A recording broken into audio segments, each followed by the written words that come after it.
اعوذ باللہ من الشیطان الرجیم بسم اللہ الرحمن الرحیم ان الذین سبقت لهم منا الحسنى اولئک عنہا مبعدون۔ بے شک وہ لوگ، سبقت سے ملتا جلتا لفظ ہے کہ جن کے لیے ہماری طرف سے منا ہماری طرف سے حسنہ بھلائی ہوتی، کہ بھلائی جن کی ہماری طرف سے جس کا فیصلہ ہو چکا ہے، یعنی پہلے سے ہم نے فیصلہ کیا۔ سبقت کا معنی آگے بڑھنا، پہلے اس کا معنی یعنی بے شک وہ لوگ جن کے لیے ہماری طرف سے پہلے ہی سے حسنہ بھلائی کا فیصلہ ہو چکا ہے۔ اولئک عنہا مبعدون، یہ وہ لوگ ہوں گے، عنہا ضمیر پیچھے جہنم کا تذکرہ تھا، اس کی طرف لوٹ رہی ہے۔ معنی ہے یہ لوگ اس دوزخ سے مبعدون، بعید اردو میں لفظ استعمال ہوتا ہے، اس کے قریب قریب یہ لفظ ہے۔ یہ وہ لوگ ہوں گے جو دوزخ سے ان کو دور رکھا جائے گا، یعنی یہ دوزخ کے قریب تک نہیں جائیں گے۔ پچھلا درس آپ کو یاد ہوگا جس میں اللہ تعالیٰ نے کہا تھا انکم وما تعبدون من دون اللہ حسب جہنم، کہ بھائی تم بھی اور جن کی تم عبادت کرتے ہو یہ سارے دوزخ کا ایندھن بنیں گے۔ اگر دوزخ سے بچنا چاہتے ہو تو اس کا طریقہ کیا ہے؟ اللہ کی توحید پر یقین کر لیں، اللہ کے ساتھ شرک نہ کریں، اللہ کی اطاعت فرما برداری کریں، اپنی جان پر ظلم نہ کریں، اس اللہ کی دھرتی پر رہتے ہوئے اس کی اطاعت فرما برداری، اس کی مرضی کے مطابق زندگی گزاریں، نہیں تو دوزخ آپ کا مقدر ہوگی۔ یہ ساری باتیں پیچھے آپ نے سنی۔ اب اللہ رب العزت یہ فرماتے ہیں کہ جن کے لیے ہم نے بھلائی کا فیصلہ کر لیا ہے، اس بھلائی سے مراد جنت بھی ہو سکتی ہے، یعنی جن کا فیصلہ جنت کا ہو چکا ہے، اور اس سے مراد اللہ کی اطاعت فرما برداری، توحید، اطاعت، جو دوزخ میں جانے والے اعمال ہیں اس کے مخالف جتنے اعمال ہیں جو جنت میں لے جانے والے ہیں وہ سارے حسنہ کے اندر شامل ہیں۔ اللہ رب العزت فرماتے ہیں جن کے لیے ہم نے فیصلہ کر لیا، جن کو ہم نے، علماء کہتے ہیں حسنہ کا معنی توفیق بھی ہے نیک اعمال کی، کہ جن کو ہم نے نیک اعمال کی توفیق دے دی، جن کو ہم نے ایمان جیسی بھلائی اور اچھائی سے ہم نے نواز دیا، جن کے پاس توحید کی دولت ہے، جو اللہ کے اطاعت فرما برداری کرتے ہوں، جن کا فیصلہ، یہ فیصلے کی بات اس لیے کی کہ اللہ کی توفیق سے ہی سب کچھ ممکن ہوتا ہے، اور اللہ رب العزت توفیق اسی کو دیتے ہیں کہ اس کے دل کی کیفیت کو دیکھتے ہیں کہ اس بندے کے دل کے اندر خیالات کیا ہے، یہ میرے ساتھ واقعی محبت کرتا ہے، یہ واقعی اپنی اصلاح چاہتا ہے، یہ واقعی اپنی آخرت کے بارے میں فکر مند ہے۔ یہ کیفیت اگر کسی کے دل کے اندر پیدا ہو جاتی ہے تو اللہ رب العزت اس کے لیے بھلائی کا فیصلہ کرتے، پھر اللہ رب العزت اس کو توحید جیسی دولت سے توفیق دیتے ہیں کہ وہ اللہ کی توحید کو سمجھ پاتا ہے، وہ سمجھ لیتا ہے کہ یہ زندگی یہ عارضی زندگی ہے، یہ اس نے ختم ہونا ہے، اس کو سمجھ آ جاتی ہے کہ آخرت اصل میں اچھی زندگی ہے، یہ حسنہ میں سارے معنی اور مفہوم شامل ہے۔ تو اللہ رب العزت فرماتے ہیں جن کے لیے ہم نے حسنہ کا فیصلہ کر لیا، اولئک عنہا مبعدون، یہ وہ لوگ ہوں گے جو دوزخ سے بہت دور کر دیے جائیں گے، وہ دوزخ کے قریب تک نہیں جائیں گے۔ لا یسمعون حسیسہا، لا یسمعون، سماعت اردو میں بھی لفظ استعمال ہوتا ہے، اس سے ملتا جلتا لفظ ہے۔ لا یسمعون، وہ سنیں گے نہیں۔ حسیس کہتے ہیں پاؤں کی آہٹ، جب آدمی چلتا ہے پاؤں کی تھوڑی سی آہٹ جو ہوتی ہے، یا مکھیاں جب اڑتی ہیں تو ان کی جو بھنبھناہٹ ہوتی ہے اس کے لیے بھی یہ لفظ استعمال ہوتا ہے۔ تو اللہ رب العزت فرماتے ہیں یہ دوزخ کی بھنبھناہٹ بھی نہیں سنیں گے، یہ دوزخ کی آہٹ بھی نہیں سنیں گے، جتنا پاؤں کے ساتھ چلنے کے ساتھ آواز پیدا ہوتی ہے۔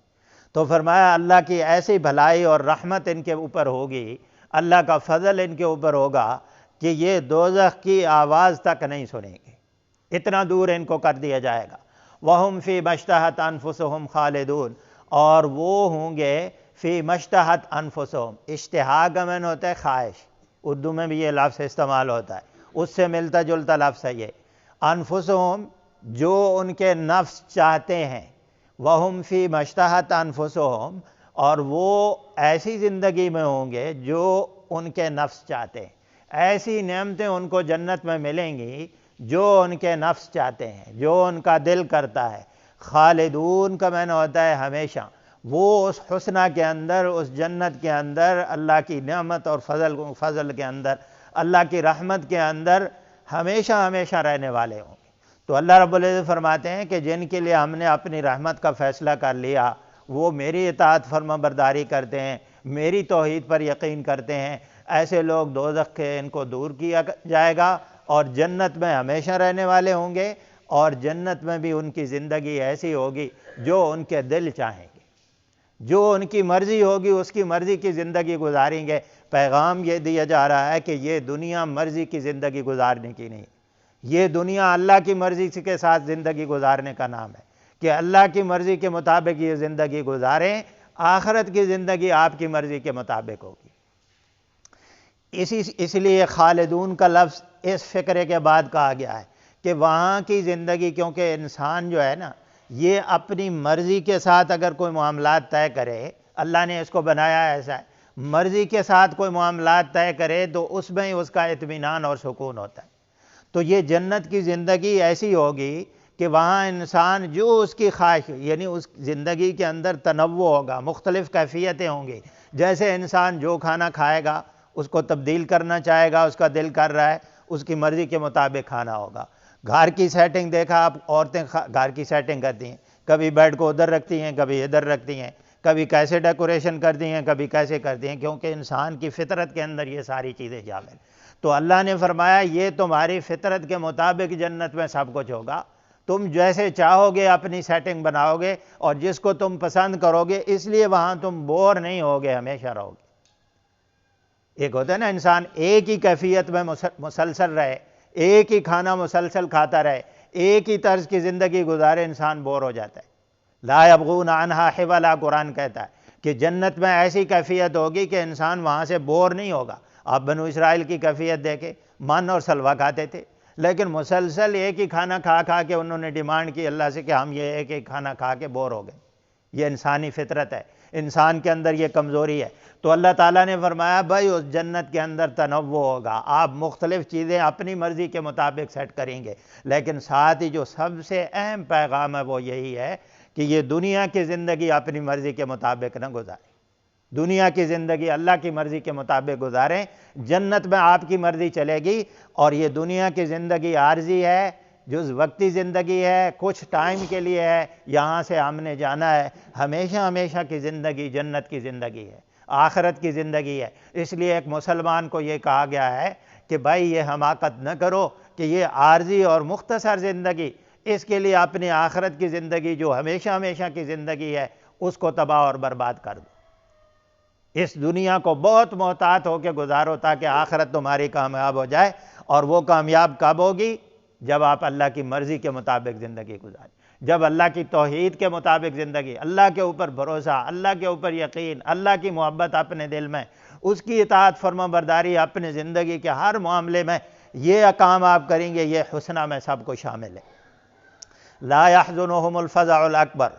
لا يحزنهم، حزن کا معنی ہوتا ہے پریشان کرنا، ان کو پریشان نہیں کرے گی۔ فزع کا معنی ہوتا ہے گھبراہٹ، اور الاکبر کا معنی ہوتا ہے اسم تفضیل ہے، جو سب سے بڑی گھبراہٹ ہے، جو سب سے بڑی گھبراہٹ ہوگی وہ ان کو پریشان نہیں کرے گی۔ سب سے بڑی گھبراہٹ کیا ہوگی؟ جب قیامت آئے گی، اس کو قرآن نے کہا ہے وہ سب سے بڑی گھبراہٹ کا دن ہوگا۔ انسان افراتفری کا شکار ہوگا، انسان کے اوپر پریشانی ہوگی، سب سے بڑی گھبراہٹ، سب سے بڑی پریشانی قیامت کی صورت میں انسان کے سامنے آئے گی۔ اللہ رب العزت فرماتے ہیں جب وہ سب سے بڑی گھبراہٹ آئے گی جن کے بارے میں ہم نے حسنہ کا فیصلہ کر لیا، جو دنیا کی زندگی میری مرضی کے مطابق گزارتے تھے، جو اللہ کی توحید پر یقین کرتے تھے، اللہ اور اس کے رسول کی محبت اپنے دل میں بساتے تھے، فرمایا وہ قیامت کا دن افراتفری کا دن ہوگا، بہت بڑی گھبراہٹ کا دن ہوگا، لیکن وہ لوگ امن اور سکون کے ساتھ ہوں گے، ان کے نزدیک تک نہیں جائے گی وہ بڑی گھبراہٹ۔ وَتَتَلَقَّاهُمُ الْمَلَائِكَةُ، تلقا ملاقات سے، ملاقات کریں گے فرشتے ان کا، استقبال کریں گے فرشتے ان کو ویلکم کہیں گے، خوش آمدید کہیں گے کہ آؤ تمہارے لیے اللہ نے جنت کو سجا رکھا ہے، آؤ تمہاری مہمان نوازی کرنے کے لیے اللہ منتظر ہے۔ جب سے قبر سے اٹھیں گے، جب سے موت کی کیفیت، اور یہ فضا اکبر سے مراد وہ پہلا نفخہ جو ہوتا ہے، پھر دوسرا نفخہ، اس کے بارے میں یعنی ابھی جو قیامت کے آثار آئیں گے وہ مراد ہے۔ کچھ علماء نے یہ بھی لکھا ہے کہ جب دنیا میں فتنوں کا دور ہوگا، کہ انتہائی فتنے ہوں گے مسلمانوں کے اوپر، یہ حدیث کے اندر بہت ساری پیشن گوئیاں بھی ہیں،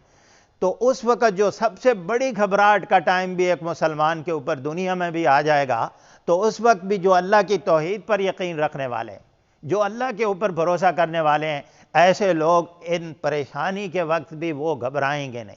کیوں نہیں گھبرائیں گے؟ اس لیے کہ ان کا عقیدہ اور ایمان ہوتا ہے کہ جو کچھ دنیا میں ہوتا ہے اللہ کے فیصلوں کے ساتھ ہوتا ہے، اللہ کی مرضی کے ساتھ ہوتا ہے، اللہ کے حکم کے ساتھ ہوتا ہے۔ مجھے کوئی نفع نقصان ملتا ہے تو اس کے حکم سے ملتا ہے۔ اس لیے چونکہ وہ اپنے رب کے ساتھ محبت کرتا ہے، وہ اپنے رب کے بارے میں یہ عقیدہ اور ایمان رکھتا ہے کہ میرے بارے میں میرے رب کا جو فیصلہ ہوگا وہ بھلائی پر مبنی ہوگا، چاہے وہ بیماری کی شکل میں ہو، چاہے وہ کسی پریشانی کی شکل میں ہو، لیکن وہ چونکہ میرا رب ہے، وہ میرے بارے میں جو فیصلہ کرے گا وہ رحمت کی بنیاد پر ہی کرے گا۔ اس لیے بڑی سی بڑی گھبراہٹ بھی اس کو پریشان نہیں کرے گی، اور یہ اس کو آسرا اور تسلی اور سہارا فرشتے دیں گے اس کو۔ یہ دنیا میں بھی ایسے ہوگا اور قیامت کے دن بھی ایسے ہوگا، اور جب انسان قبروں سے اٹھے گا اس وقت بھی فرشتے انسان کا استقبال کریں گے کہ آؤ بھائی رب منتظر ہے تمہارے۔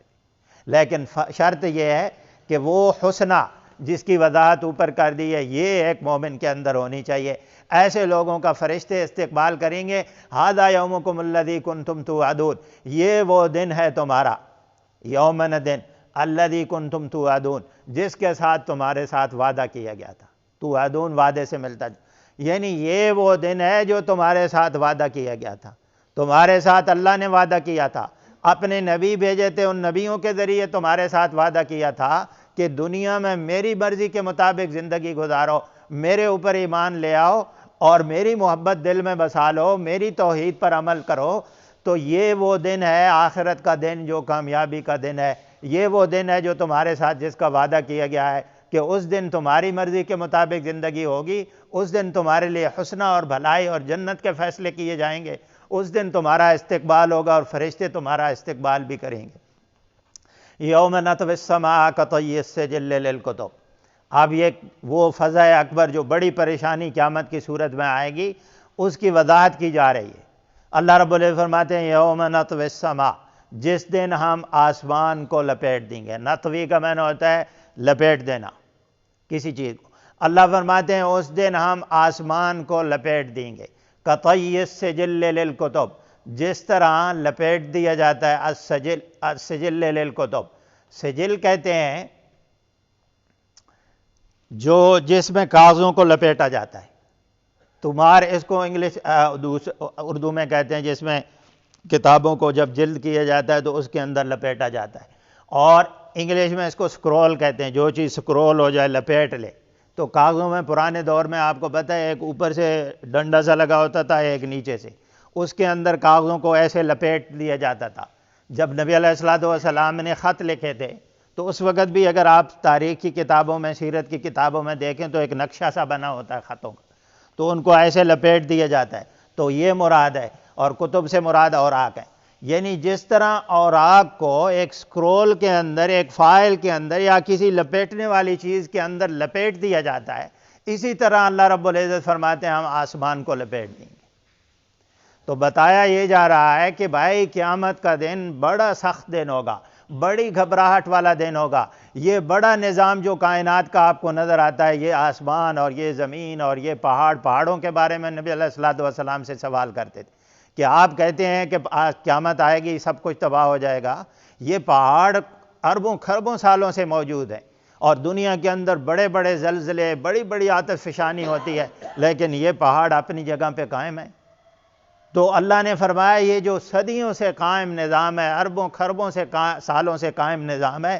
اس نظام کو ہم لپیٹ کر رکھ دیں گے۔ پیغام مسلمان کو یہ دیا جا رہا ہے کہ یہ دنیا کی زندگی عارضی ہے، اس سسٹم نے ایک دن ختم ہونا ہے، یہ دنیا کی زندگی، یہ دنیا کا نظام ایک دن ختم ہو جائے گا۔ اللہ فرماتے ہیں یوم تبدل الارض غیر الارض، اس دن اللہ تعالیٰ اس زمین کے علاوہ ایک نئی زمین بنا دے گا، ایک نیا آسمان بنا دے گا، ایک بالکل نئے قوانین اور نئی طرز کی زندگی ہوگی۔ اللہ رب العزت اسی کی طرف یہاں اشارہ کرتے ہیں فرمایا کما بدأنا اول خلق نعید، جس طرح ہم نے ابتدا کی تھی، کما بدأنا ابتدا سے ملتا جلتا لفظ ہے، اول خلق پہلی تخلیق کی، جس طرح ہم نے پہلی تخلیق کی ابتدا کی تھی، پہلی دفعہ پیدا کرنا اس کی ابتدا کی تھی، نعید ہم اس کو ایسے ہی دہرا دیں گے، اعادہ، نعید اعادہ سے ملتا جلتا لفظ، ہم ایسے ہی اس کو دہرا دیں گے۔ یعنی جو قیامت کا انکار کرنے والے تھے نا، جو کہتے تھے کہ ہماری لاشیں قبروں کے اندر جائیں گی، جسم مٹی ہو جائے گا، ہڈیاں ختم ہو جائیں گی، کیسے اللہ دوبارہ تخلیق کرے گا؟ اللہ نے فرمایا جس طرح ہم نے پہلی دفعہ تخلیق کیا تھا، یہ آسمان نہیں تھا، یہ زمین نہیں تھی، یہاں کچھ نہیں تھا، اے انسان تو بھی نہیں تھا، تیرا بھی کوئی وجود نہیں تھا، اس کائنات میں بسنے والے کسی مخلوق کا کوئی وجود نہیں تھا۔ اللہ فرماتے ہیں جس طرح ہم نے پہلی دفعہ تخلیق کیا تھا، یہ آسمان بنا دیا، یہ زمین بنا دی، اور بہت ساری مخلوق اس کے اندر بسا دی، اسی طریقے سے ہم دوبارہ اپنی قدرت سے ایک نیا نظام بنا دیں۔ انسان کو یہ پیغام دیا جا رہا ہے کہ اللہ کی قدرت سے یہ ناممکن بات نہیں ہے، اللہ ایک نیا سیٹ اپ اور نئی تخلیق بنا دے گا۔ اس لیے اللہ تعالیٰ نے قرآن پاک میں ایک دوسری جگہ پر کہا کہ بھائی پہلی دفعہ تخلیق کرنا مشکل ہوتا ہے، دوبارہ ایسی مخلوق بنانا اور ایسی تخلیق کرنا آسان ہوتا ہے، تم اللہ کی قدرت کا کیوں انکار کرتے ہو؟ تو اللہ فرما رہے ہیں کہ بھائی آخرت کی زندگی آنے والی ہے، اور وہ زندگی بالکل مختلف زندگی ہوگی، وہ آسمان و زمین، اس کے قوانین، اس کے ضابطے، وہاں فرمایا بالکل ایک نئی زندگی آنے والی ہے۔ وعدن علینا، اللہ فرماتے ہیں یہ ہمارے اوپر وعدہ ہے جو لازم ہم نے اپنے اوپر کر لیا، یعنی یہ وعدہ ہم نے تمہیں رسولوں کے ذریعے بتا دیا، اپنی کتابوں کے ذریعے تمہیں بتا دیا کہ بھائی یہ ہونے والا ہے، یہ نظام ختم ہونے والا ہے، یہ زندگی ختم ہونے والی ہے، اور ایک نیا نظام آنے والا ہے، یہ ہمارے اوپر لازم ہے، یہ ہم نے تمہارے ساتھ وعدہ کر لیا ہے۔ انا کنا فاعلین، اللہ فرماتے ہیں ہم ہی یہ کام کریں گے، یعنی اللہ یہ کہہ رہے ہیں کہ اللہ کی ذات ایسی بادشاہ ذات ہے، ایسی قدرت والی ذات ہے کہ وہ کبھی اپنے وعدوں کا خلاف نہیں کرتی۔ اس نے جو بات آپ کے ساتھ کی ہے، جو معاہدہ اپنے رسولوں کے ساتھ کے ذریعے تمہارے ساتھ کیا ہے، اللہ فرماتے ہیں یہ ہم ہیں کرنے والے۔ کوئی یہ نہ سوچے کہ کیسے اللہ اس آسمان کو ختم کرے گا، اس زمین کو کیسے ختم کرے گا، ایک نیا آسمان کیسے بچھائے گا، ایک نئی زمین کیسے ہوگی، کیسے انسان کو دوبارہ تخلیق کیا جائے گا، کیسے اس کے اعمال کا اربوں خربوں میں لوگ ہوں گے، ان کے نامہ اعمال کیسے جانچے جائیں گے۔ مشرکین مکہ یہ بھی اعتراض کرتے تھے کہ آپ کہتے ہیں وہاں تو پیمانہ ترازو لگے گا اور اعمال کا وزن کیا جائے گا، اربوں خربوں انسانوں کا حساب کتاب لینے کے لیے صدیاں درکار ہیں۔ وہ اپنے ایک سسٹم کے تحت اور اپنی سوچ کے مطابق سوچتے تھے۔ اللہ نے فرمایا ہم یہ کام کرنے والے ہیں، اللہ کی قدرت کے سامنے یہ معمولی چیزیں۔